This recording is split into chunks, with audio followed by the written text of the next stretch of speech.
ભરૂચ જિલ્લાના પાલેજ ખાતે સ્થિત સુપ્રસિદ્ધ હજરત દફતર અલી બાવા સાહેબ સરકારના 49મા સંદલ શરીફની વિધિ આજે આનંદ ઉલ્લાસ વચ્ચે સંપન્ન કરવામાં આવી હતી।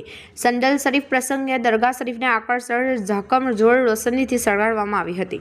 વર્ષોથી ચાલી આવી રહેલી પરંપરા મુજબ મુસલમાનની ચાંદ 3 જમાદિઉલ અવ્વલના રોજ સંદલ શરીફની મહત્વપૂર્ણ વિધિ અદા કરવામાં આવી છે। સેંકડો અનુયાયીઓની હાજરીમાં દરગાહ શરીફના ટ્રસ્ટીઓ તથા ઉલમાએ કિરામની વિશેષ હાજરીમાં સંદલ શરીફની વિધિ વૈભવી માહોલમાં પૂર્ણ કરાઈ હતી। સંદલ શરીફનો જુલુસ દરગાહના પતાંગણમાંથી પ્રસ્થાન કરી મુખ્ય દરગાહ પર પહોંચ્યો હતો, જ્યાં ઉલમાએ કિરામ તથા દરગાહ સંચાલકના હસ્તે વિધિ અંજામ આપવામાં આવી હતી। આ પ્રસંગે સંચાલકોએ દરગાહ શરીફ પર ફૂલ ચાદર અર્પણ કરી હતી, જ્યારે અનુયાયીઓએ પણ ફૂલ અર્પણ કરી ધન્યતા અનુભવેલી હતી। પ્રસંગે મોટી સંખ્યામાં હાજી દફતર અલી બાવા સાહેબના અનુયાયીઓ ઉમટી પડ્યા હતા। હજરત દફતર અલી બાવા સાહેબના આસ્થાનાએ હિન્દુ મુસ્લિમ ભાઈચારો અને શ્રદ્ધાનું અનોખું પ્રતિબિંબ જોવા મળ્યું હતું।